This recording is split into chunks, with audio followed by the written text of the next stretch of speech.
the channel Lazy Masquerade, and we're gonna watch Disturbing Things Found on the Internet, Volume 12, 13, and 14. Let's go. As always, we'll skip if there's any we know. Oh, I see the first one we know. Jesse Nimajapol. Someone's been why would Jesse? Yeah, we've watched a Nick Friday video about this guy, so we can skip. The Tsuki Project. In January? You know, I'm not the biggest fan of like this new YouTube update, except this. The fact that I can, like, you couldn't before look at chapters when it's full screen, but now you can do it. That is one smart thing, yeah. That is one smart thing. The other video I sent you convinced you to start a copy of Fallout 1. Yeah, it was the Never Know Best video. That was a great video. Enjoy. I've never played it myself. 2017, a series of posts began appearing on various 4chan boards, such as R9K, and subreddits like Maladaptive, Not 4chan. All created by an enigmatic user who went by the name Suki. Super fun. Supposedly a 16-year-old male from the Netherlands, Suki explained how he had a second world in his head, and detailed how the universe actually consists of numerous coded dimensions, which all exist within an omniverse called system space. Moreover, he relayed how humanity exists within a system called life, which is due to go offline, and that those who don't take steps to protect their souls are essentially doomed to go down with it.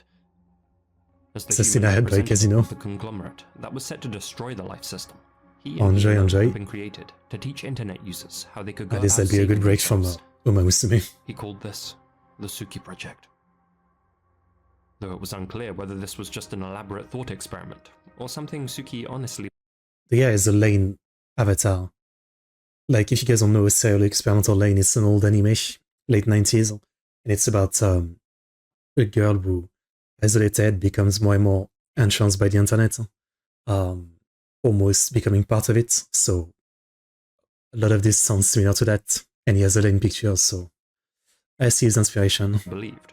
Other users began showering his posts with attention, prompting the young prophet to set up a website dedicated to his project, systemspace.link. It's since been shut down, but entering the URL into the Wayback Machine, we can see exactly how it used to look. 17. The main page is genuinely quite impressive, and the site itself very well coded. From the art, it's clear that Suki was heavily inspired not just by the concepts, but also by the aesthetics of Serial Experiments Lane, an anime which features a virtual realm called the Wired, which humans can enter by uploading their minds and you don't seem to understand. Perhaps the thing that jumps out most, though, is this section, which states the number of registrants above an ominous timer, one that was chronicling the days left until July 1st, 2017. Scrolling down a little further, we can read Suki's mission statement, where he outlined exactly what was set to happen on that date. It's fun. You are currently in one of many systems. Your system is called life, but there are many more in existence. This construct, called system space, runs on a type of energy called aurora. There is only a limited amount of aurora available to system space. Because of this, we must manage how the systems use aurora and ensure it's being used correctly. If the aurora is used incorrectly, then we reset the system.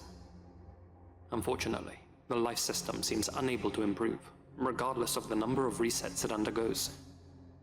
Due to the openness of system space, we're forced to edit system space in order to correct our path. Conan. As a result of this process, I like watching with a friend. Thank you. I appreciate it. I'm really surprised the Conan stream have been so popular, you know. When I started, I thought I would do like maybe like 1 or 2 streams just to get to know it. I didn't think I would do so many episodes, but it's fun. Thank you for watching. Immediately following, and nice to meet you. Activity within life will continue as normal. However, new bodies will no longer have souls, and the souls of bodies that die without having registered will soul shatter. Souls that have registered will be moved after death to the LFE system. After 150 years of severance, life will be completely purged. Okay. To register, users had to submit a handwritten code and a drawing, which Suki would then use to link their souls to the new system. He claimed that by registering, Users, referred to as migrants, would transition from the current system, life, to the new system, LFE, upon their death. Anyone who did register before the July 1st deadline and later died from old age or other causes would ascend to the new LFE utopia.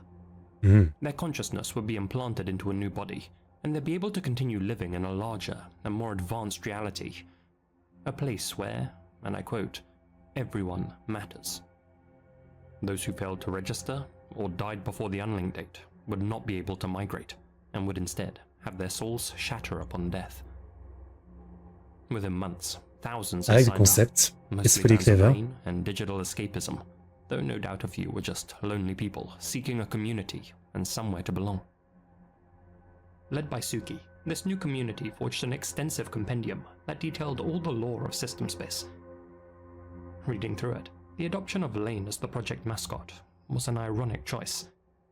The Very anime, creepy, yeah. which I highly recommend, warned viewers of the risks of being chronically Reddit. online, and now its main character was being used as the symbol of a group dedicated to detaching from reality.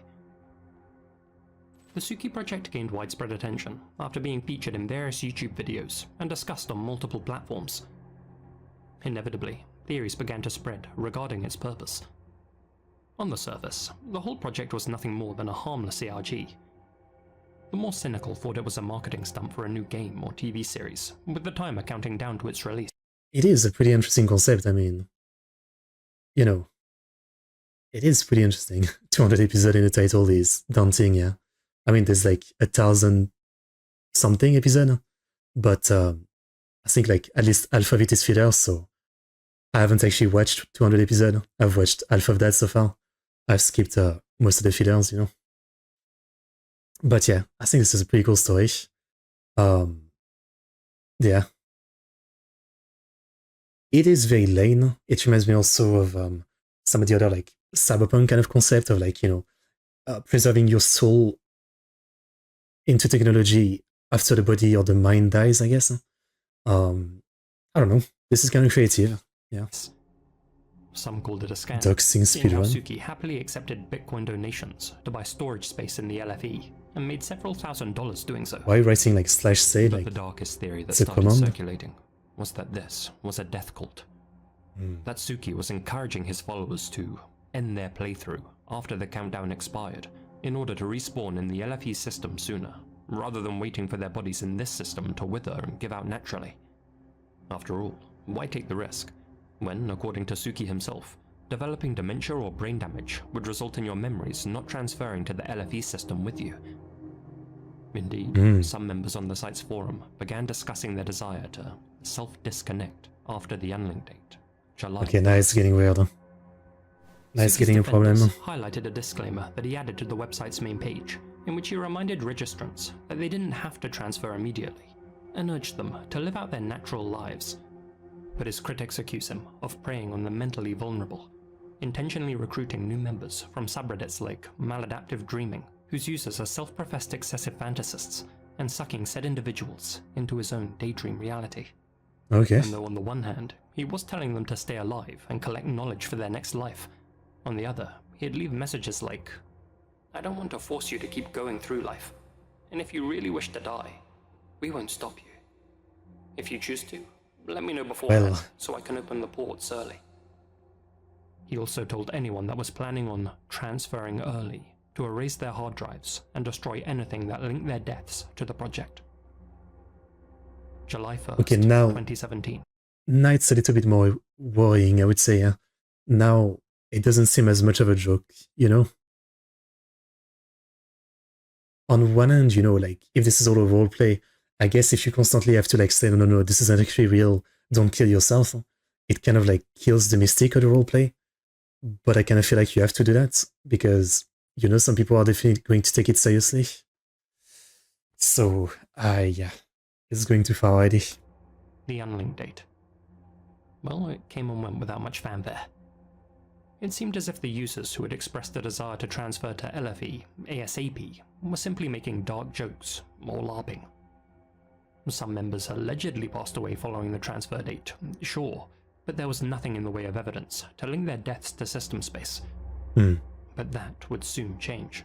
Oh boy. On July 13th, 17-year-old Jake Fair went missing from his home in West Kelowna, Canada. Not having social media accounts or a mobile phone, his family had no way to get in contact with him.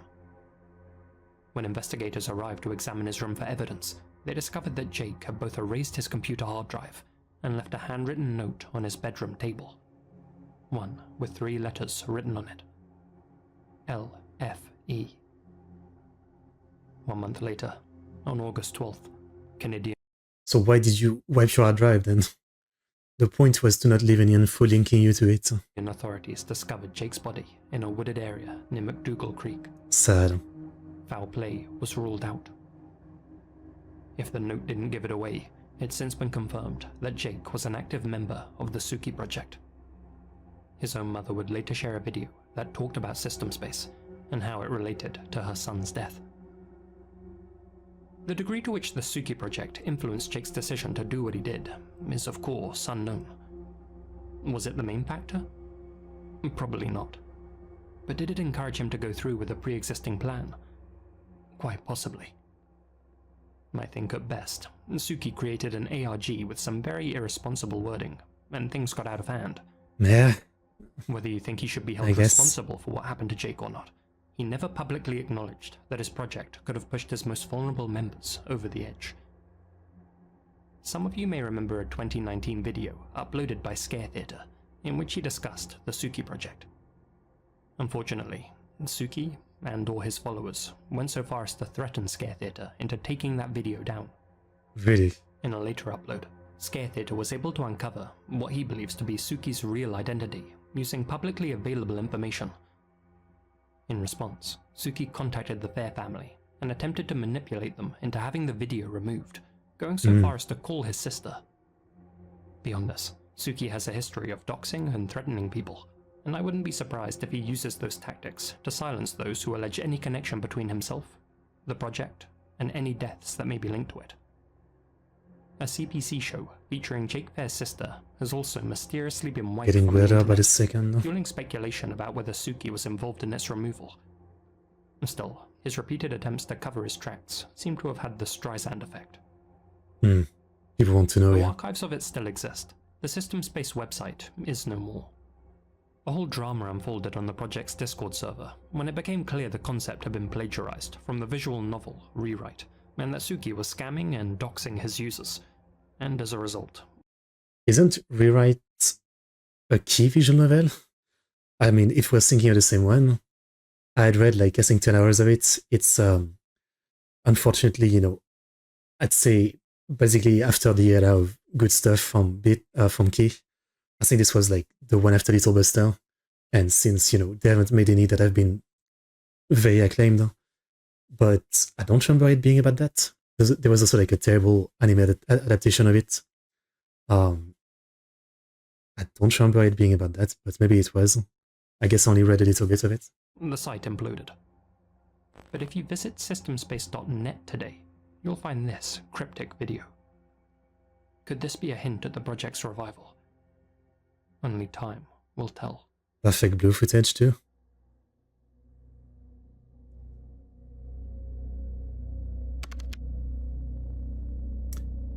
Okay, well, my conclusion is yeah.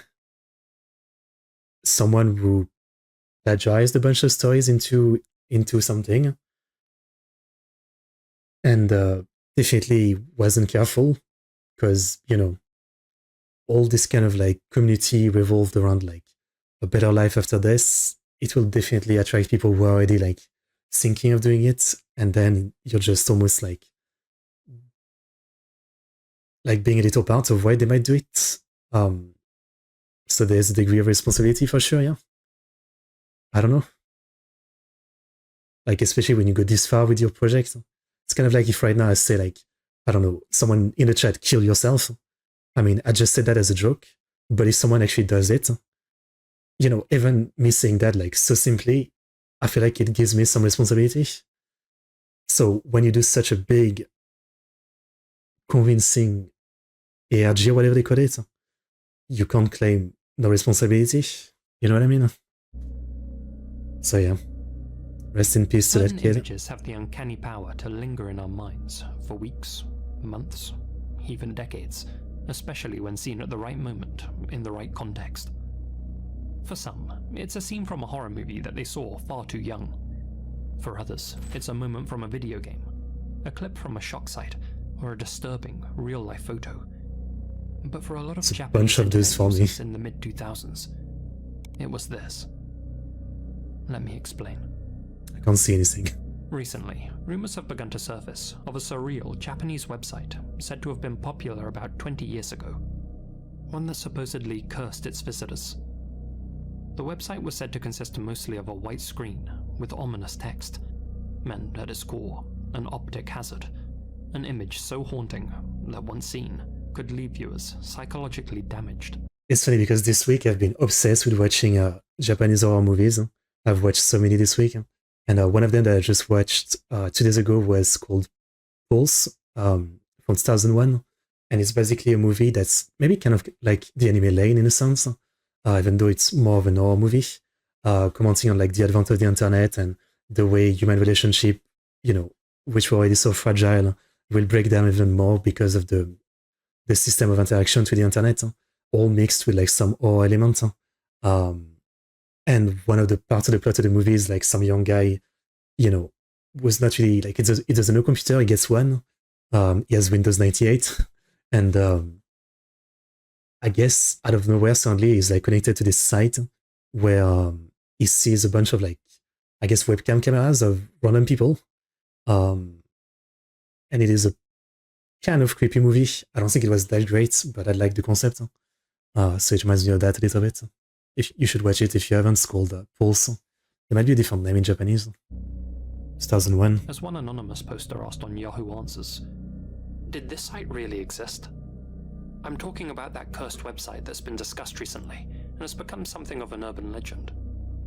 According to what I heard, it contains a picture of a Torii gate. If you see that image and don't find and visit that same Torii gate in real life, a terrible misfortune will befall you. According to rumors, the website in question first gained notoriety in the shadowy corners of the internet, spreading across 2chan in the form of a chain letter. Of course. Users would be lured in by what seemed like an innocent feel-good story, only to find themselves clicking on a link that led to a disturbing site. But these days, you don't need to bait and switch people into visiting cursed media. Modern-day internet sleuths will seek things like that out themselves. The problem I don't. I watch it in videos like knew this. where to look. According to the urban legend, the site's URL periodically changes, as if the admin is trying to hide it from prying eyes. What makes that unsettling is that the site's creator is rumored to have already died. Still, thanks to the wonders of the Wayback Machine, all we need to do is get our hands on one of those URLs. Searching through the old Japanese forum, Rocket BBS, fellow YouTubers Tara A. Devlin and Adam New discovered a bulletin board where users were discussing the horror game Siren, Oh, a classic. cult classic from the PlayStation 2 era. But noticeably, one conversation branched off to talk about a different subject. On August 2nd, 2005, a user named Asuka made a thread titled, "I have a headache," and dropped what's believed to be the first known reference to our elusive site. Okay. This site makes no sense. I don't know what the intention was, but it makes me feel uneasy when I look at it. It may be okay for people who don't mind Siren. It might be a virus, but could someone please tell me what kind of site this is? It might be a virus. Nice day. Fineday.org. That I'm not clipping. Responses flooded in almost immediately. It's so disgusting. I feel like I'm going crazy. Even if you're okay with Siren, this site is not good for you. If you enter, you may regret it for the rest of your life. Probably some gore. Well, it's a top-of-the-line creepy site. But what's its purpose? I'll look into it more thoroughly. I need mental strength. Yeah, I feel like I'm cursed. From what I've seen so far, it's one of the most dangerous sites. Ah, I remember. Apparently the administrator of that site was bullied in the past, so he started cursing people and making it public in that way. By the way, the people whose names are written in red in the Mabo page have already passed away. I don't know how true or false that is, but I think that's what happens. That's crazy. The same name as me was on that list. I feel really bad. It's too much. The conversation continued, with most users focusing on the so-called Mabo page hosted on the site. In this case, it was said to contain the names of those. Damn, look at this though, 2005. Mozilla 4.0. Compatible MSE 6.0, Windows NT 5.1. Damn. Who had been cursed. Other responders mentioned that they had found a website with a similar URL, which contained photos of real dead bodies, and speculated whether they may be related to the Mabo list.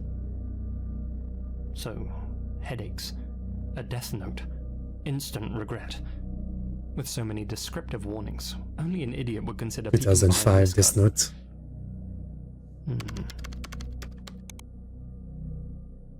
Browsing through the archive pages of nicedayfineday.org, you'll quickly get the sense that you're inside a virtual haunted house. On the homepage, you're greeted by a low-resolution photo of a bloated human face submerged in water. Scrolling text I don't ominously even know if states, that's what it looks like. "Behind you." You saw it, right? All the various page options are listed as die, kill, curse, cry, shout, struggle, haunt, go insane, and writhe.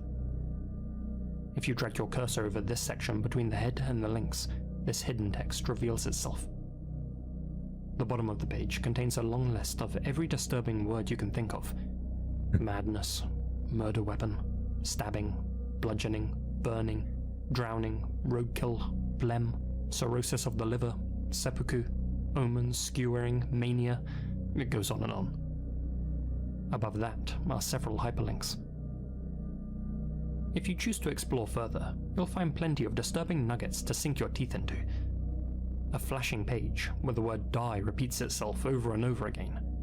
A section that contains an unplayable flash video. No one knows what it originally showed, but in a sense that makes it creepier. Yeah. The bind link is even more unsettling, leading to a warped photo of a human face. This one is getting Clicking the creepy, image yeah. itself leads you to a cryptic wall of senseless text, but a different link on the page will fill your screen with this.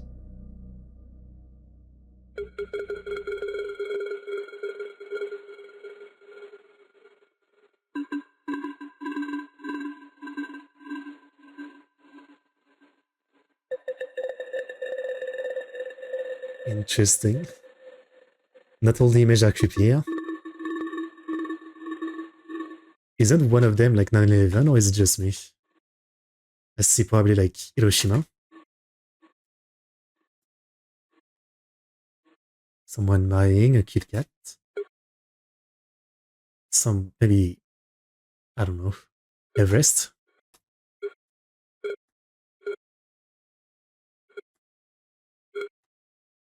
Yeah, where's the picture of 9/11? I guess it is freaky.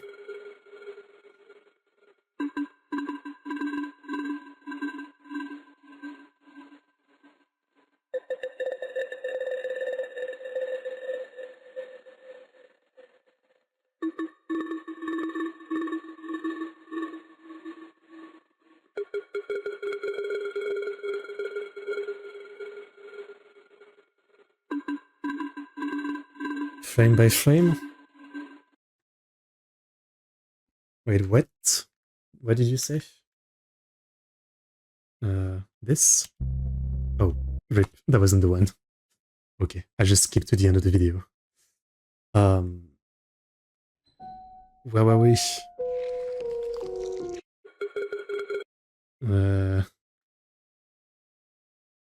Like, which arrow keys are you saying?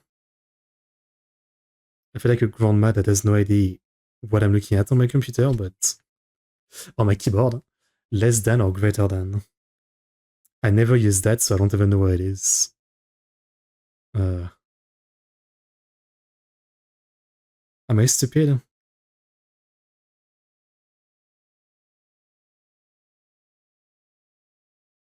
I am not quite sure where it is. Wait, let me see where it is. Keyboard. keyboard. How do you... Where is it? Oh, this... Wait, where is it? Oh, it's not AZERTY keyboard. Actually, I don't even know if I get that.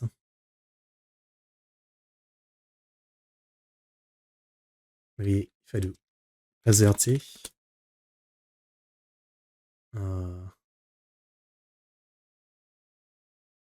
I have no idea what it is. Hi, friend. Yeah, no, I don't have that on mine. Either I'm stupid or I don't get it. I mean, like, I don't think I get this. Or am I stupid? Yeah, I don't know. Like, I feel like a grandma right now who doesn't know how to use a keyboard, but yeah. It's next to the W key. Oh, you're right. Okay, it is there. Thank you. You're right. But it's like, it's not doing anything. Definitely one of the weirdest tangent I've put on the stream on, yeah. It's like literally not doing anything. Like, I'm pressing it. Nothing is happening. Maybe it's with Maj. Alt. Control. Yeah, nothing is happening.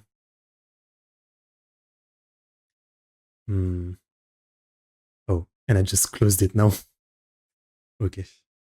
Well, I don't know what to say. It's not quite working. You know what? I'm fast at double pausing, you know? I'm sure I can do frame by frame really fast.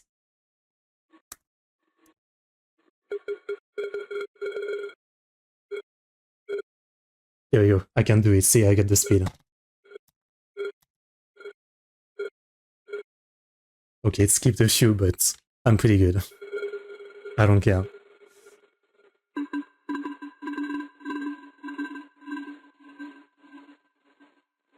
You know what? It's literally like, I never even think about this key. Like, it's the kind of key that you never ever use. You know? Some of the time, yeah. Instruments. I always do that when I do guitar.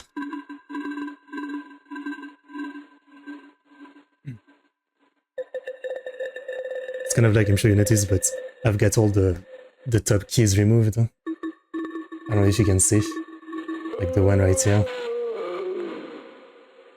Like keys that I don't use, I literally remove, so I don't press them by accident.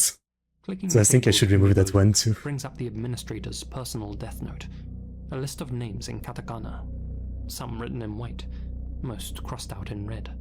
Indicating that those individuals have already passed away after being cursed by the website.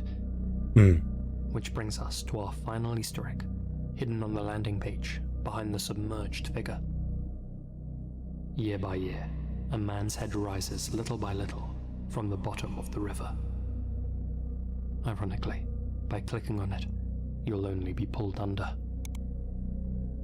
This is where the three gates have been hiding. I see. Beneath the image of the gates is text which states, "I'm called. Curse, curse, curse. You too." You too, indeed. Because now, if you don't visit this exact location in the real world, your name will end up on the Meibo list. And with hundreds of thousands of Torii gates scattered throughout Japan, your prospects are looking pretty bleak right now. Thankfully, you don't need to be an expert geoguesser to save yourself. To demystify this urban legend, these gates have since been identified and can be found in the Hanazono Jinja, a shrine in Shinjuku, Tokyo. The site's creator simply sourced this image from the web and posterized it. And in for a penny, in for a pound, the origin of the submerged head image has also been identified. It's a photo of a river ghost, taken from the cover of Aiko Gibbo's horror document Psychic Photo Collection. And that head itself? It's probably just a duck swimming in front of a rock. Okay. As for Nice Day Fine Day's creator, reports of his death were greatly exaggerated. And it is the kind of thing where, like, he responded to an... You know, we're all used to it, like us in 2025, right? We've all seen like dozens of sites like that. But I guess back in 2005 and before that, in the early days of the internet, you know, the first time you go to a site like this, it would probably be very scary. But like looking at this site right now in 2025, it feels so like the most basic creepypasta site that you can make, you know? Article written by the Suburo. According to him, the site contained a script that attempted to display the visitor's computer username on the Meibo page, creating the illusion that their name had been put on the death list. A fun gimmick That's what I was which thinking. apparently hardly ever worked. He also said that back in its original state, the website had a lot more creepy details that have since been lost. The white background was formerly filled with the image of a Jizo statue. Some sections of the site had ominous music playing, and if you looked at the image of the Torii gates for too long, an onake would fly out and jump scare you. As for that rumor that the URL changed multiple times, well, that one was partially true. An earlier version of the website did exist in 2003 under a different URL. In the creator's words, I originally made the site on Magic Island, but it seems to have been reported by someone and deleted. So I rented another server, and the old site, Nice Day, became Nice Day Fine Day. Rumors of it continuously changing URLs likely began after the domain expired. Unfortunately, Nice Day Fine Day is no more, but it's a great hidden gem from a simpler internet era that thankfully has been partially preserved. As I saw one comment put it, it's a cursed website that now exists as a ghost in the Wayback Machine. Originally, it was created to scare people who stumbled upon it, but as time passed, its use of Flash turned it into a time capsule of sorts, a relic of times gone by. And now, instead of being scary, it's almost a nostalgic reminder of the past, something its creator likely never anticipated. There's nostalgia to it, yeah. Now that you know it was all just a bit of fun, you can sleep safe in the knowledge that you don't need to book a flight to Japan to lift the curse. And given today's airfare prices, that might just be the greatest horror of all. At least it's a good motivation to finally go to Japan, you know? I've been cursed, I get to go to Japan, I mean... Yeah. Okay, yeah, there's a kind of nostalgia for stuff like this, even though I've never really experienced stuff like that myself. I got onto the internet in the 2010s, so I'm a bit late, you know? But I kind of wish I did, you know, so I would have memories of sites like this, yeah. Good video, good episode. Okay, let's watch the next one. Episode 13 of Disturbing Things I Found on the Internet.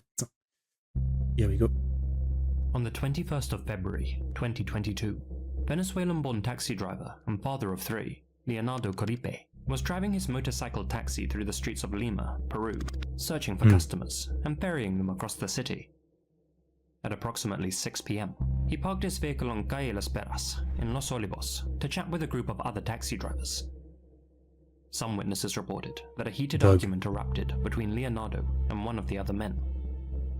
After some back and forth, Leonardo walked over to the pavement, looking extremely distressed, and sat down. The man he had been arguing with then approached Leonardo with his phone and began filming him. In the now infamous footage, a defeated Leonardo solemnly looks up at the man and says, "Tu dile el patrón," meaning, "You tell the boss." The cameraman then pulls out a 9mm Glock, replies, "El patrón," as if to say, "Oh really?" and fires 5 shots at Leonardo's head. Okay. The first 3 shots struck him in his left temple, causing his eye to dislodge completely. The 4th and 5th rounds hit his nose and cheek, turning his face completely red. Are you telling me he survives? As he collapses onto the sidewalk, the camera lingers on his face. A gurgling sound and a bystander shouting can be heard near the end of the video. Many of the Aren't they onlookers just approach taxi Leonardo's drivers? body to take photos and videos of their own thereafter. As would come to light, the killer was a known extortionist and sicario named Frank Lopez, Ah, the otherwise sicarios. known by his hitman alias, Mata por Gusto. I mean, was he just a taxi driver? Like, why would a sicario kill a taxi driver? Sicario are like, they're like hitman, right? For drug cartel, right? Kill for pleasure. Leonardo owed him $60 in toll fees, around $16.50 US. That's and Frank it. decided to make an example out of him. Later that same day, Frank sent the video to other taxi drivers in the area as a warning. Pay your debts, or this could happen to you. The horrifying video soon began circulating on shock sites under the titles El Patron and One Man, 5 Bullets. It saw widespread circulation in Spanish-speaking countries and became a popular clip among school kids who shared it around as a sort of morbid rickroll. Frank himself was arrested 1 month later and was eventually sentenced to 17 years and 4 months in prison. That life sentence may boil your blood a little, but even more infuriating is the fact that he shouldn't have been I mean, the video we watched earlier was like 18 years for a murder of someone innocent, so it seems kind of normal, it seems like. free man at the time of the incident. Frank had previously been arrested in 2019 for slaying 2 other people, and on top of that, was linked to the murder of 8 others, but he had been released on a technicality due to a mistake made by the judge. If that hadn't happened, then Leonardo would still be alive today, and one of the worst snuff videos in existence, filmed from the killer's own POV, would never have been created. But I'm glad I didn't see it. 9 months after the incident, in November 2022, roughly 187 people were sent an email, simply titled, "Hello." The main body read, "My name is Leonardo Alexander Caribe Brito. What? This is what I look like on video." Attached was a file named California.mp4, which couldn't be previewed and had to be downloaded to view. What if nice a video of him being killed? A deep-faked video would play.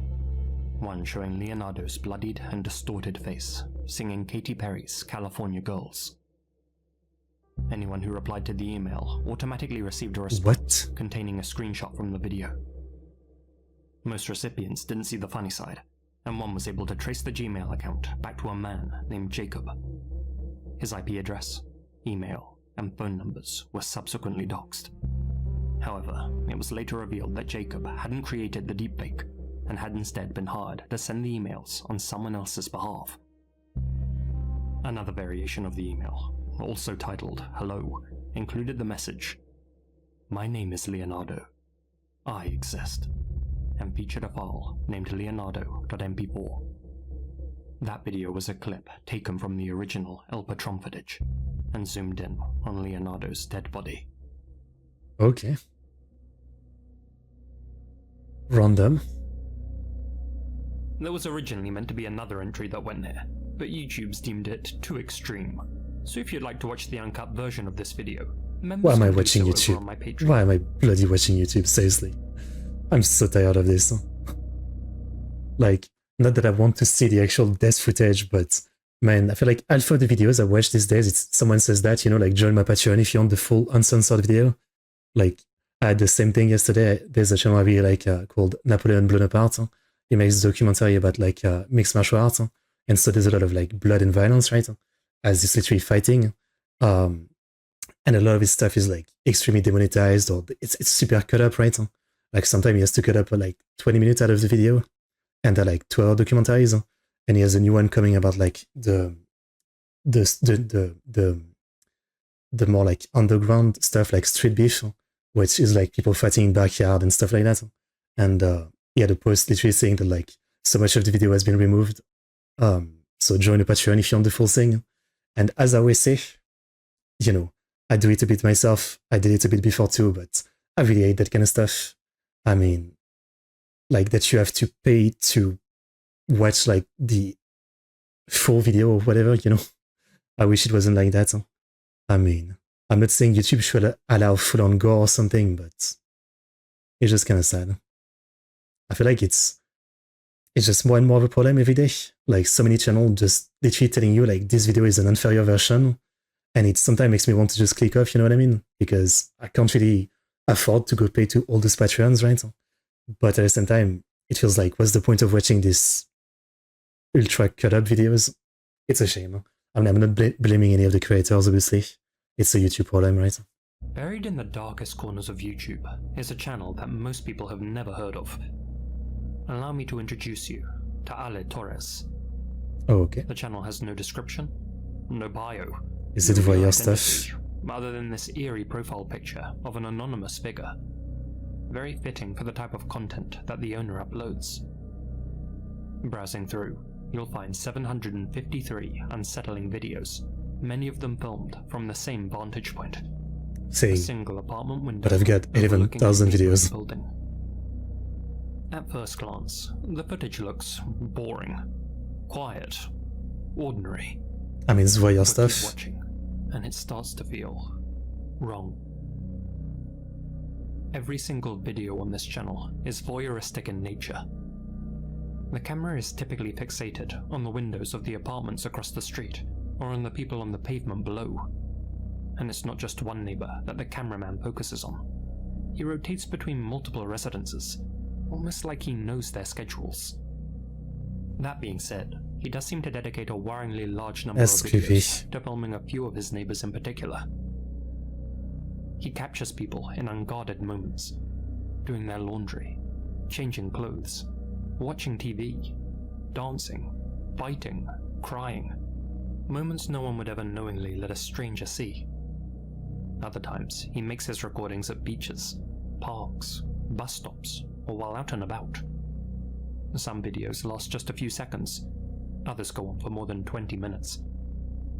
There are no edits, no cuts, no added music or narration, just the eerie hum of city noise, distant conversations, and the unblinking gaze of Ale Torres' camera.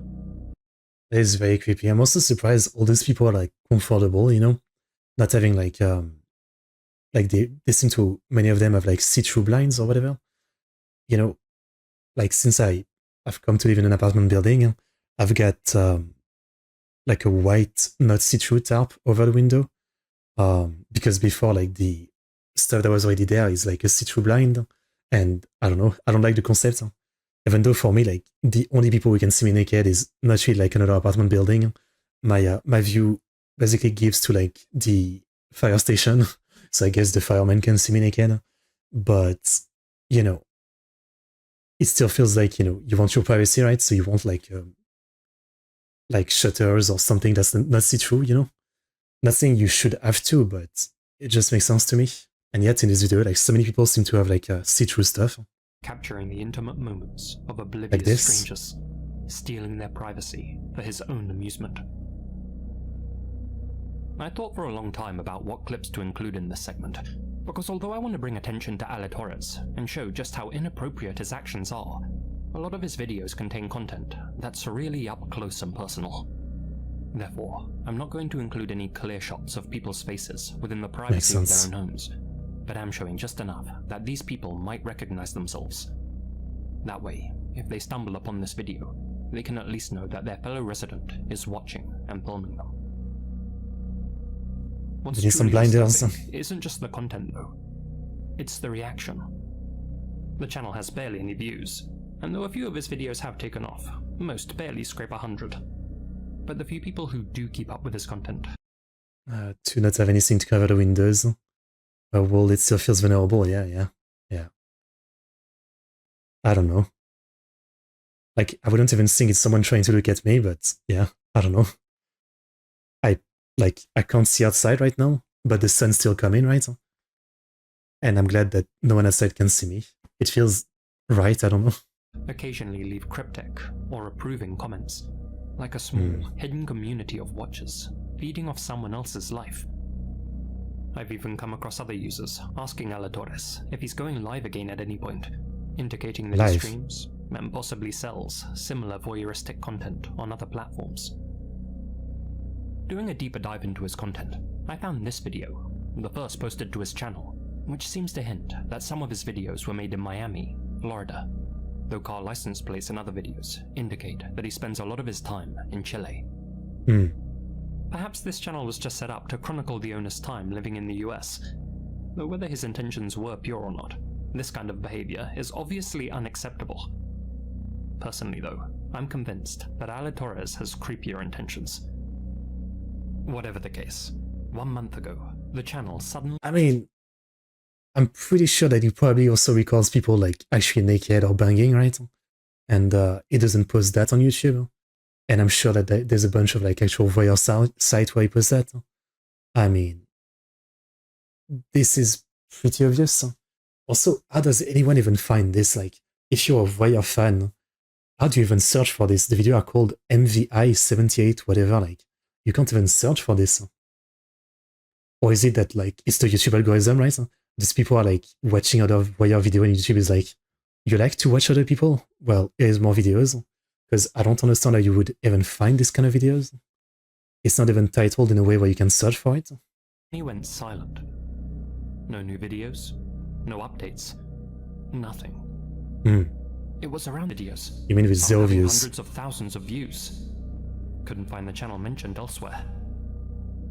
Indeed, as far as I can tell, OK Dick was the first person to draw attention to the Ale Torres channel.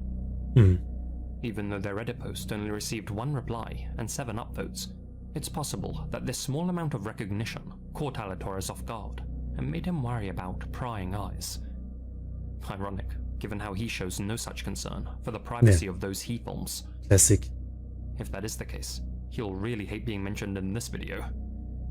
Then again, the guy behind the channel has shown his face in several videos that are still public, so if he is trying to protect his identity, he's not doing a great job. I swear while researching this video, I found uploads of him appearing alongside friends in his living room too, though those seem to have since vanished, perhaps at his friend's request. So where is Ale Torres now? Did he truly see the Reddit post and panic? Or did someone else catch him in the act and put a stop to his little hobby? After all, he has been known to make mistakes in a few of his uploads, with those he's spying on noticing his lens following them. At present, the channel is still up, with all of the videos still public, like a digital diary of stolen moments. And for all we know, it could start up again tomorrow. But whether or not he continues uploading his twisted little souvenirs, one thing is certain. Guys like Ale Torres don't just stop watching. There. And the thing is that there's a ton of channels like this. I mean, this reminds me of Mr. Sleepy People or whatever, like the guy that would lick eyeballs of sleeping people at his house or something. It was like this extremely obscure channel, the same thing. Like there was so little views, but there was still like a little community into it. Or like all of the, like the webcam, like webcam footage that would be posted online. Sometimes it was like pedo stuff, right? So you would have like comment section of like old men who enjoy the videos, or, you know, like older women too, the same thing. You would have channel dedicated to like this kind of like act webcam footage. I mean, there must be like hundreds, if not thousands, of like unknown channel that most people would never find, right? That post stuff like this. I'm sure there must be a lot more voyeur channel like this as well. It's the kind of thing where like we all know it's definitely there, but like I don't really want to search for it. And how would you even find it, right? I mean, I'm sure we've all by ourselves too found some like weird small channel like this before. It's the kind of thing that, you know, we all know is there, basically. Yeah. And I mean, we can act like this is the dark side of YouTube, you know, like the low view weird stuff.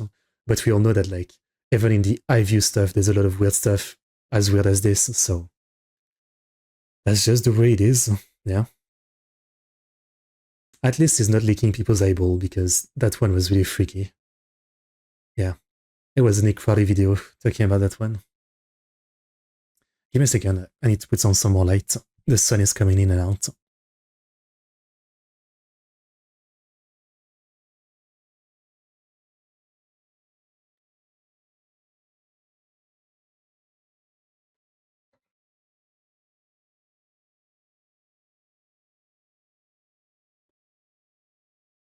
Okay.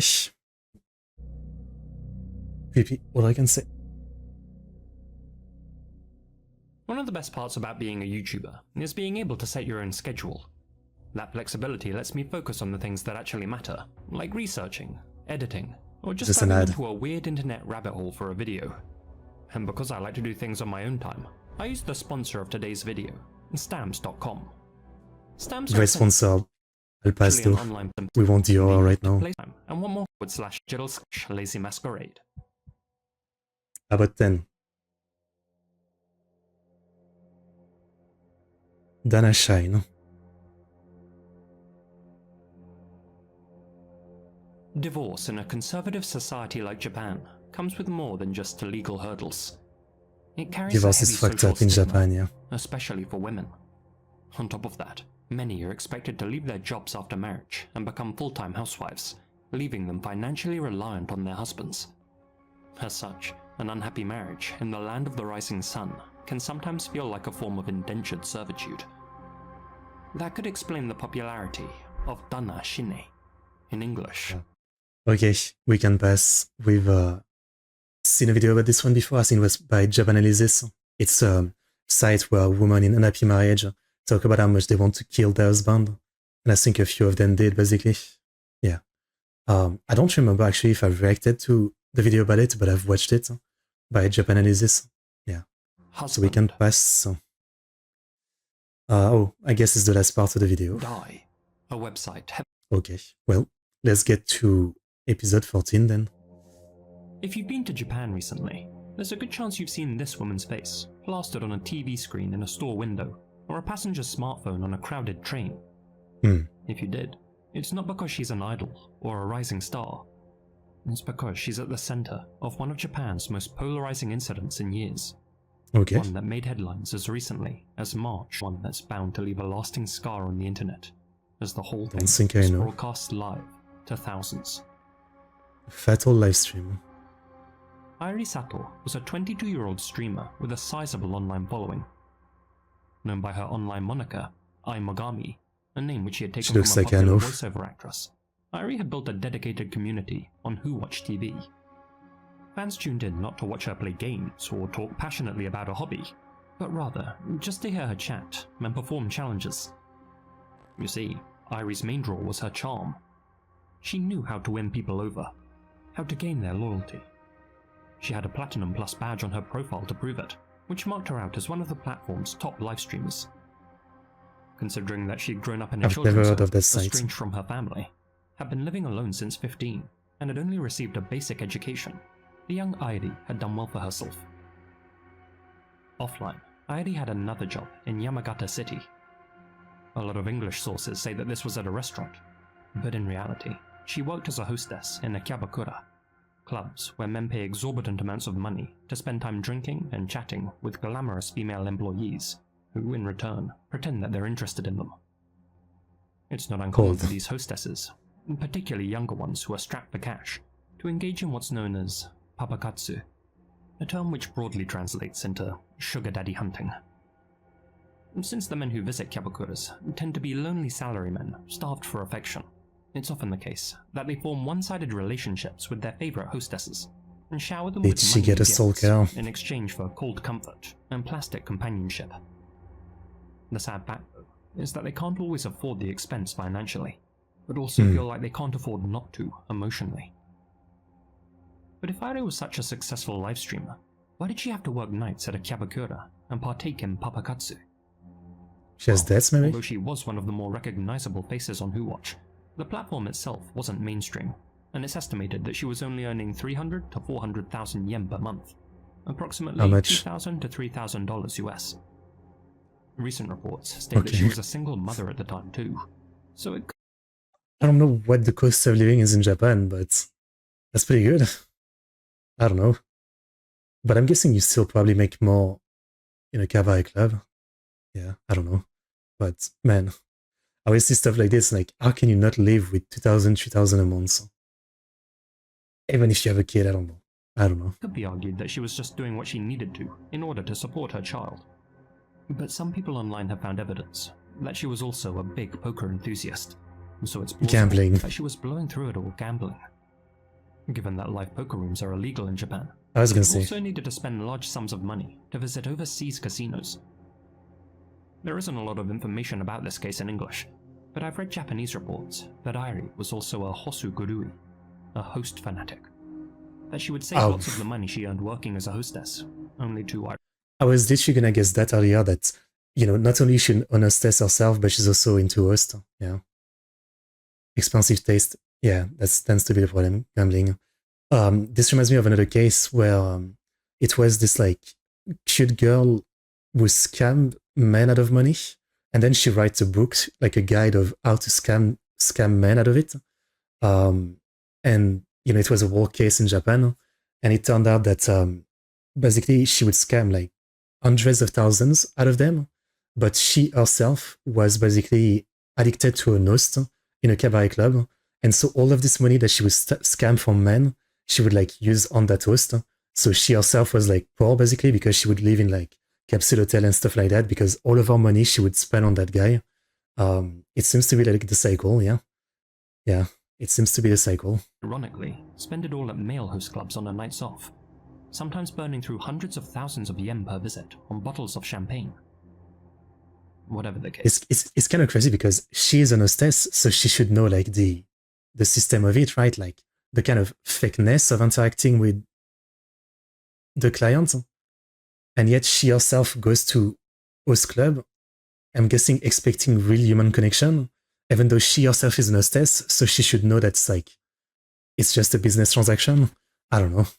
It seems like the kind of thing that, you know, you're working the same job you should know, but I don't know. It's clear the donation she was earning from her streams weren't sufficient to fuel the lifestyle she wanted, and so she supplemented her income by befriending her clients. Clients like Kenichi Takano.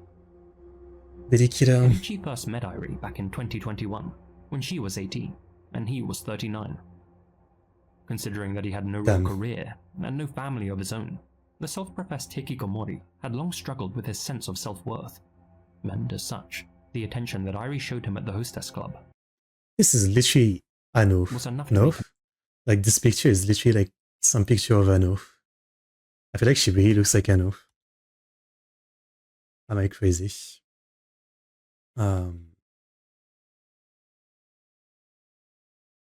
Where's the picture? I don't know. Kind of like this, maybe. The resemblance is uncanny. I don't know. Smitten. Kenichi would regularly journey all the way from Oyama to meet his favorite hostess. Loneliness. Much like how Irie's most dedicated fans had built a parasocial relationship with her online, Kenichi had effectively done the same, only in the real world. Yet despite his genuinely strong feelings, Irie saw him as nothing more than a piggy bank, and she had him wrapped around her finger. During their text conversations, she'd drop hints such as, "I can't afford my rent this month, my phone bill, my medical expenses. I've been vomiting blood recently. Could I borrow some money?" They were all lies, of course. Each wait. Could I borrow? I was forced to open a 100,000 bottle of champagne. Seriously, lol. I'm so sorry for sending it to you. Sorry. I'm so sorry. I've really run out of living expense. Okay. Some money? They were all lies, of course, each more elaborate than the next. But Kenichi always gave in.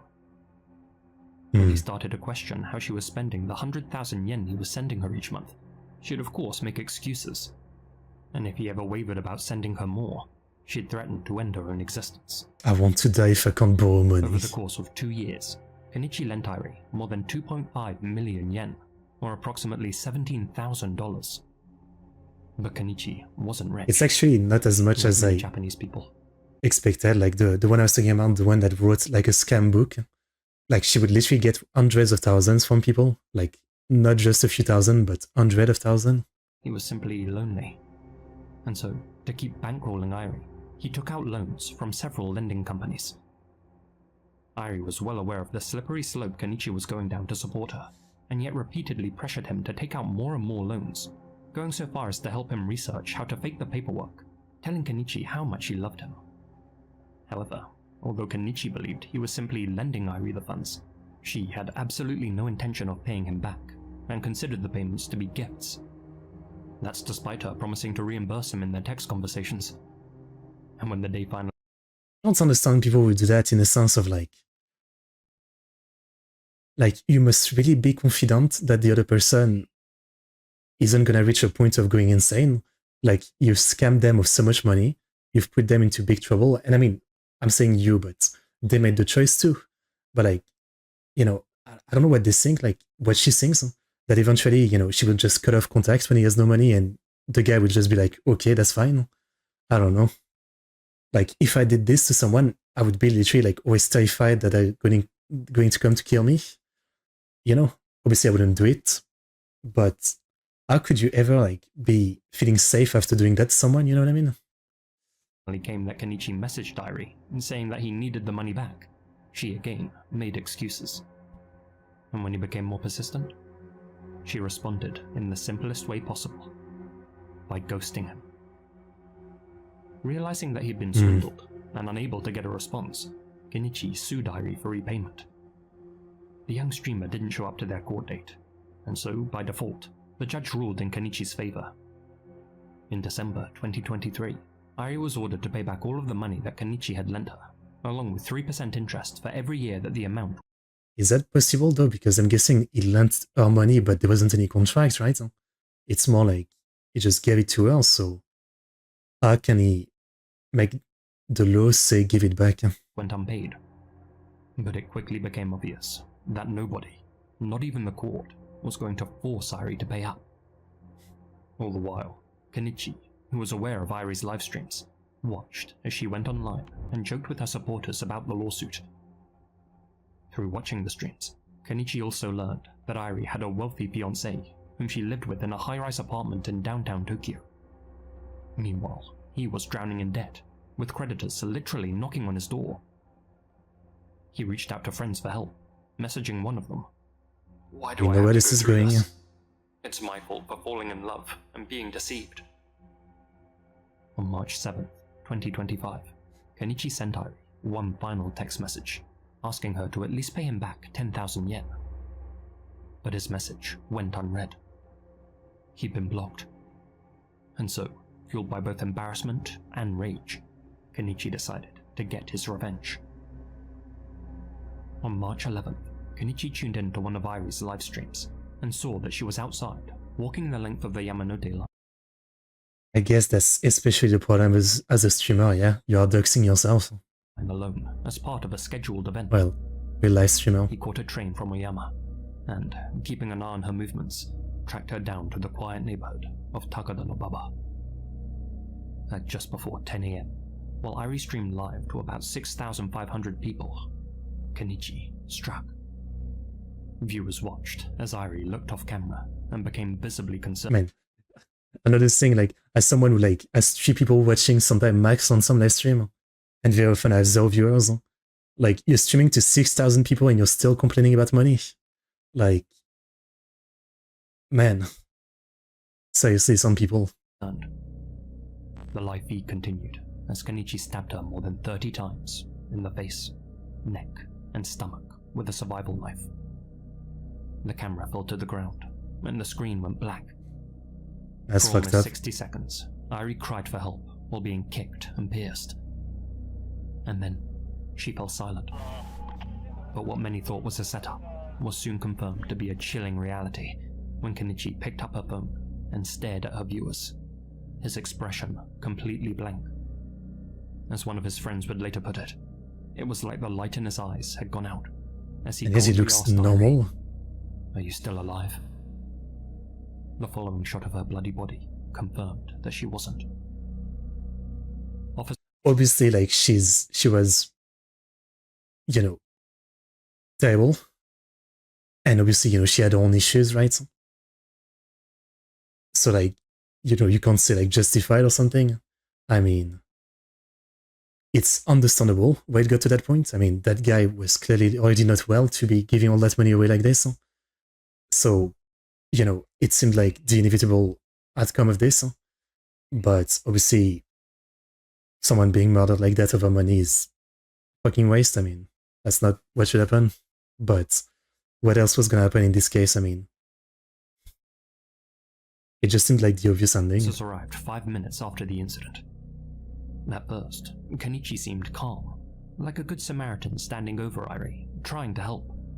But when they approached the 42-year-old, he calmly admitted to taking her life, citing their financial dispute as the motive, and later stating, "I thought that if I caused an incident, the world would know what Miss Sato had done to me." Well, now they know, yeah. He's currently being evaluated to determine whether he's mentally fit to be held criminally responsible, as his lawyers are claiming he suffers from schizophrenia. As a side note, when news of the slaying broke, most assumed that it was the famous voice actress Ai Magami who had been targeted, and her Why? socials were flooded with condolences and RIPs. Both she and her agency were forced to assure her fans Don't even that look she the was same. indeed still alive. As previously mentioned, this incident has caused a massive stir on Japanese social media. I'm sure a lot of people have a lot of things to The say. internet users sympathize with Kenichi. They argue that Irie manipulated and exploited a vulnerable man. I mean, it's easy to sympathize with both sides. Clearly, this guy, had a lot of problem in his life, and all he wanted was some kind of, real human connection. And clearly he wasn't very, people savvy as he was getting scammed. And she, we don't know the details, but, you could just say like she's just a gold digger or something. Like some people will reduce it to that, but clearly she had maybe gambling addiction. She, also herself potentially was like working as an hostess, and yet she was also addicted to host, this kind of stuff, right? So she also had like some mental issue, I assume. Because if you're working in the industry, but then you also like partake in it like that, like in my opinion, you're not very well. So it's just a cycle of people who, needed some professional help, I would say. But unfortunately, I mean, it's not just Japan, but Japan, especially, it's known, right? They don't have the best mental health awareness system, right? So yeah, they were left to, basically wallow in their own madness, these two. And I guess it led to this. I mean, it's pretty easy to see, the thread of things. Like, obviously you can say they're both in the wrong, but, one of them killed the other, so it's a whole different level. There's no justification for killing her, It's just a mess. I mean, like I'm trying to think what would prevent something like this, and again, like, it's solving this massive issue that the society has of like so many people, being like extremely lonely and not really being much people savvy and social interaction savvy, because, I think, some of us, you or me maybe, like in this situation, we would realize that I'm being scammed, and you would have stopped earlier than this guy, and you would also not have thought, I'm gonna kill her, to get back my money, or just to get revenge. But again, it's also the fact that even if there was more mental health awareness, like maybe this guy would have never went to anything like that, so he would have ended the same. It's possible. I don't know. It just doesn't feel very like, listening to the whole story, it feels like it was inevitable, even if it wasn't this guy. For all we know, she was doing this to other guys too. So, like, of course, at some point, someone is gonna go insane. And that her actions were bound to have consequences.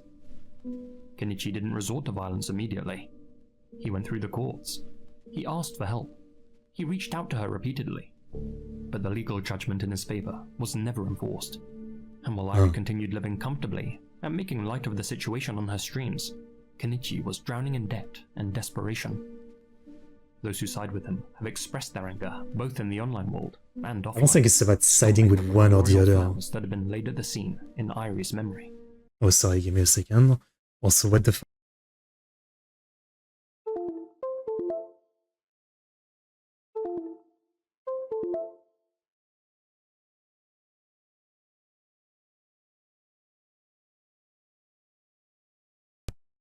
Both the mic and the camera stopped at the same time. But understanding someone's pain shouldn't be the same thing as condoning their actions. Kenichi Takano was a 42-year-old man. Sure. He made conscious choices. Yeah. To pursue a relationship with someone half his age at a place infamous for plastic love. To lend her money he didn't have. To keep doing it, even when the red flags were clear. Irie wasn't innocent in all of this. That much is clear. But civil society is built on the idea that even when we're wronged, there are limits to how we can respond. Well, yeah. Murder is not justice. It's irreversible. It depends. As I always say, maybe it's not the best thing to say, but like, if someone killed a member of my family, right now, as I'm sitting here, I would say I would not murder them back. But, like, I feel like that's the only time where, like, it might feel justified, and why it's really easy to say that, yeah, I mean, like, they deserved it fully. Otherwise, it's different, yeah. brutal, and wrong. Irisato lied, used people, and took advantage of a broken system. She should have faced consequences, maybe even served jail time. But she didn't deserve to be butchered in the street, with her final moments preserved online forever. Obviously. The legal system failed to hold her accountable, but Kenichi failed in a far more catastrophic way. He let his rage take over, and in doing so, he deprived her child of a mother, destroyed Airi's life, and ruined his own in the process. I actually wonder what his sentence will be. Will it be lenient or not?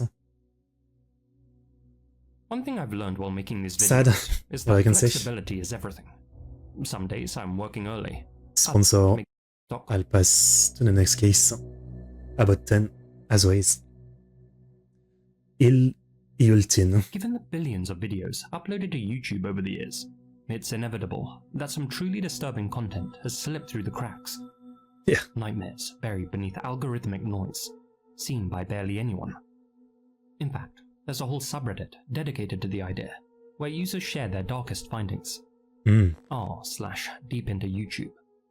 And while browsing through it, I came across this post by user Heart Was Here, who detailed how he'd stumbled upon a particularly disturbing upload that had less than 3,000 views. Found this Russian video, evidently from the 90s, depicting two men stumbling upon snow-covered corpses in a truck bed while researching the abandoned settlement of Yultin, Russia. Never heard anything about this before. Titled 424242 and uploaded by a channel named Yultin way back in 2007, the clip had been lying dormant on the site, having gone almost unnoticed for 17 years. In all that time, only amassing 3,000... Oh, wait a minute. That's not 50k right. by now, yeah. The video has about 50,000 views now. For a moment, I was confused. Heart's Reddit post hadn't received all that much attention, so how had the view count jumped so much higher? Some other videos. Figuring that some other YouTuber had beaten me to the punch, I did a little searching and found that Oompaville had already covered this about 3 months ago. So maybe this video isn't quite hidden horror anymore, but it's still one of YouTube's eeriest and most important time capsules. Not everybody likes all channels. The video begins. Mostly like Lazy Masquerade, Kyotorobato, like there's some of the few that I watch because a lot of the big horror channels, they're like not my style one bit, you know? Like the Mr. Balen and Shrouded Hand and stuff like that. It's all about style, and some of them, you know, even if the case is interesting, it's not quite my thing. With a stark message in Russian. Tragedy. Yultin. Editor. Alex. What follows is as silent as it is chilling. A man steps into the bed of a truck, puts on gloves, and lifts what looks like a blanket, revealing the frozen bodies of 3, maybe 4 people. Alright. No narration. No music. Just death, cold, and unanswered questions. At the end, another title card appears. This is how Yultin died. So, what happened here? Well, the intro and outro slates clue us into where this clip was filmed. A quick Google search tells us that Yultin was a Soviet mining town in Russia's far northeast, founded in 1937 by Gulag prisoners. It operated for decades, before being officially dissolved in 1995 due to economic unviability. It's no coincidence then that the timestamp on the video clip is dated 1995. Terrifyingly, just 4 months before this footage was filmed, the government shut off all of Yultin's utilities. Their water, their gas, their heating. Is the people were still behind but died? All its inhabitants were subsequently told to relocate and were given little in the way of assistance or compensation. Classic. However, not everybody was able to escape Yultin before the extremely harsh winter months took hold. Without heating, those who couldn't leave froze. Indeed, reading through the comments under the original video, the channel owner himself states, "These are corpses that were found in the snow and in cold apartments in the village of Yultin, Chukovka. The heating had been turned off since the fall, and there was no electricity either. And these are people who didn't have time to leave there." Fucked up. And the unfortunate reality is that these were probably only a handful of the people that the uploader found. Looking deeper into the channel, it becomes clear that the uploader was stationed in Neolton during its final days and was documenting the settlement's response to their abandonment. That documentation includes 3 more videos of a town meeting between residents who had returned after the long winter and a government official who had been sent to convince them to leave. In the footage, 2 women are heard saying, "We'll leave, but where will we live? We spent our whole lives here. Here I have a flat. There I'll be homeless." The official replies, They don't care. matter-of-factly, "But that's not my problem to solve. Can't you understand that?" Finally, one last video on the channel opens with the words, "And this is how Eolton burned." It shows how the village was incinerated following its liquidation, how the residents who didn't want to leave were forced to. The video may not be buried anymore, but it still feels like a ghost, a fragment of a forgotten place, captured in its final moments before vanishing from the map. And that's what makes this upload, and the others on the channel, so powerful. Not just their imagery, but the fact they still exist at all. The channel now stands as a rare piece of documentation about an event most people have never heard of. Yeah. This isn't just about a mining town in Russia. It's about how easy it is for people, and their suffering, to disappear when no one's watching. It's about the cold efficiency of systems that shrug at human lives. And it's about the strange... I mean, the Soviet Union has collapsed by now, but this is clearly like exactly the kind of thing that they did many times, right? Huh? I mean, just remember the Holodomor between, World War I and II. It's just very much, the way like looking at human life as lesser than, keeping than lesser than these people's life costed, what I'm trying to say, their life is worth less than it would be to relocate them, so might as well just let them die. That's just the system. Accidental role a site like YouTube can play in keeping those stories alive. Because not all of history can be found in textbooks. Some of it's hidden in forgotten uploads, sitting in digital silence, waiting for someone. I mean, the internet is the ultimate textbook at this point. So. Fucked up, all I can say, but not shocking. Not shocking. Parasite Man. The following is a post shared on r/confession, a place where anonymous Reddit users create threads detailing their darkest secrets. I've read through hundreds of these. And 90% of the time, it's just someone's writing, basically.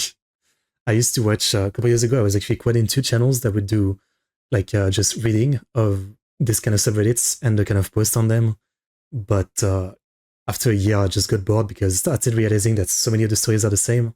And so much of it, feels too much like it's more like an essay than someone's actual story. Like 90% of it tends to be clearly made up. Confessional posts over the years. But let me tell you, this one's a real doozy. And it's enough to make you question what's going on in the heads of anyone who you come into contact with.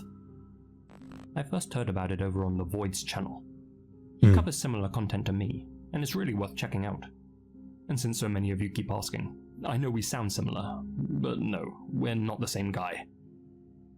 I'll now read through the confession in full, though if you're eating, I recommend pausing the video and coming back once you've finished, because this isn't just gross, it's stomach churning, and crosses a line between the deeply disturbed and the dangerously unhinged. Okay. My obsession hurts others around me. It's also my fixation, but it goes far deeper than that. I'll try to explain the obsession the best I can, by explaining how it started. Basically, when I was young, I caught pinworms. It was a strange feeling, and the itch was painful. Pinworms? My parents took me to the doctor, and I got medication to cure it. I don't want to look it up. This event is what sparked my obsession. The thought that my body could be their whole world. I see. Their lifeline. Almost like a planet of sorts. It was so interesting. After that, I began researching pinworms and other parasites, and I found out the human body already hosts parasites, such as demodex on their eyelashes, and I wanted to know how many a human body could endure without a chance of serious health issues. This curiosity has plagued my mind for years.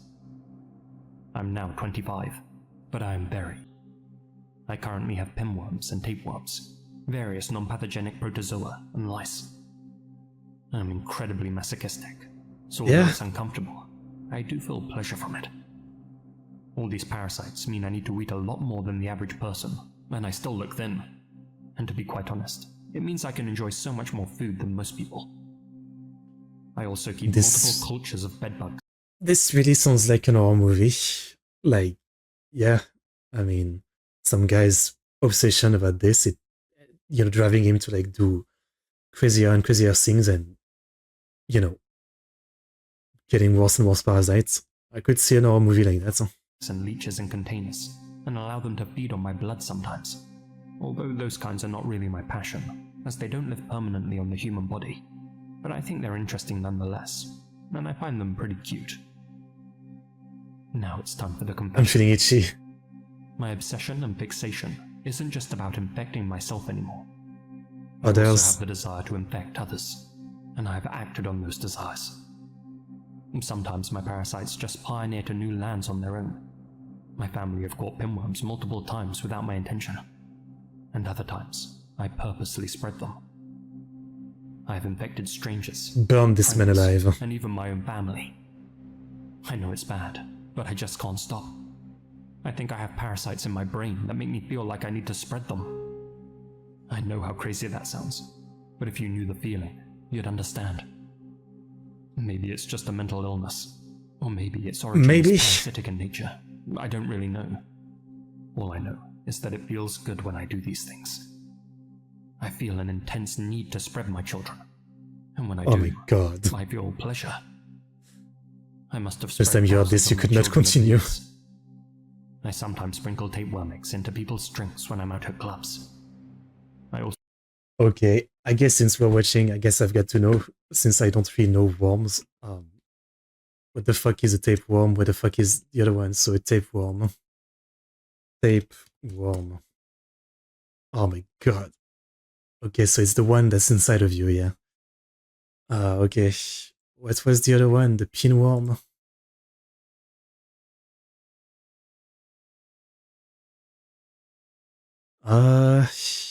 Intestinal parasite. So it's still stuff inside of you?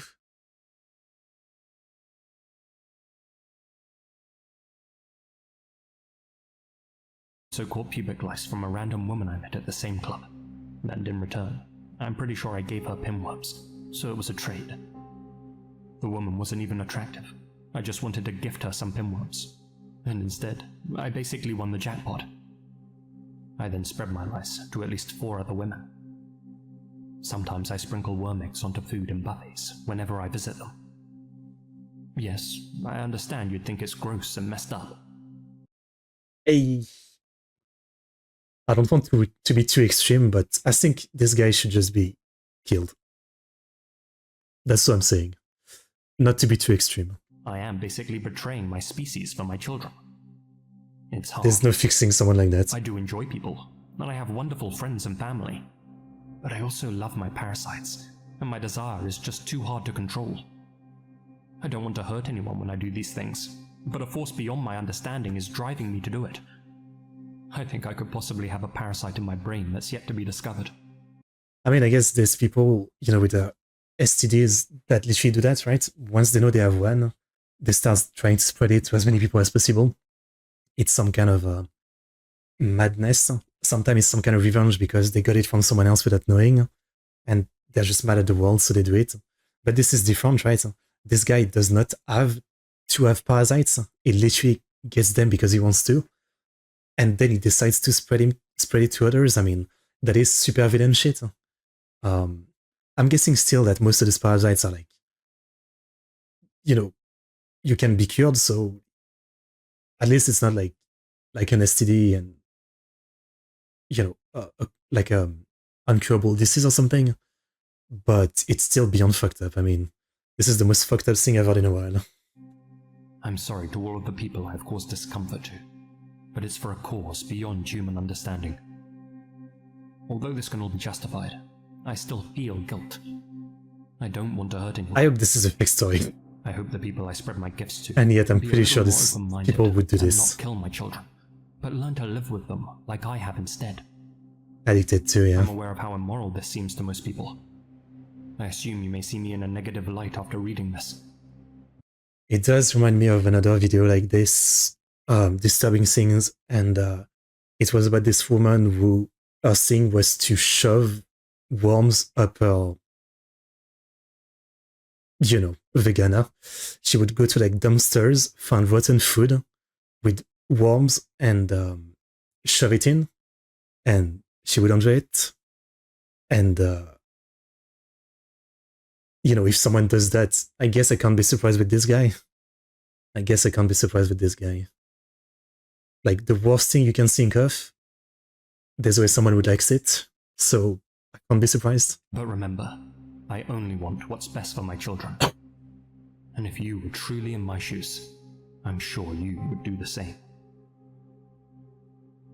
As nightmarish as that confession is, what's perhaps more disturbing is how matter-of-factly it's told. Yeah. This isn't a cartoon villain twisting a moustache. This is someone operating in everyday life, hiding in plain sight. Someone who knows what they're doing is wrong, but's both unable and unwilling to stop. The It's idea mental that someone illness. could casually sprinkle parasite eggs into food at buffets or drinks at clubs is terrifying. But not just because of the physical danger, but because of how invisible the threat is. You'd never know. To this day, the identity of the original poster remains unknown. Reddit users have speculated, debated, and tried to piece together clues, but couldn't pinpoint his location. And obviously, no one's ever come forward. Whether this was an authentic admission, or an elaborate work of fiction, there are undoubtedly people who think like this out there. Yeah, obviously. Communities of bug chasers who partake in so-called gift-giving. In a world where people wear metaphorical masks, this confession is a reminder that the darkest urges don't always stay locked inside. I feel dirty. Sometimes they leak out into the real world. I feel dirty. I need a shower right now. A huge thank you to my support. Okay. Well, you know what? This was actually disturbing. I mean, even though there was no visual or anything, I don't, you know, the true crime stuff is fucked up, but as far as like genuinely disturbing, this is the only disturbing one we've had in this stream or the last stream, in terms of like, I feel sick to my stomach, in a sense. Yeah, this one was pretty good, if good is the right word. Like, my whole body is itchy now. Okay. Well, that was disgusting. Disgusting indeed.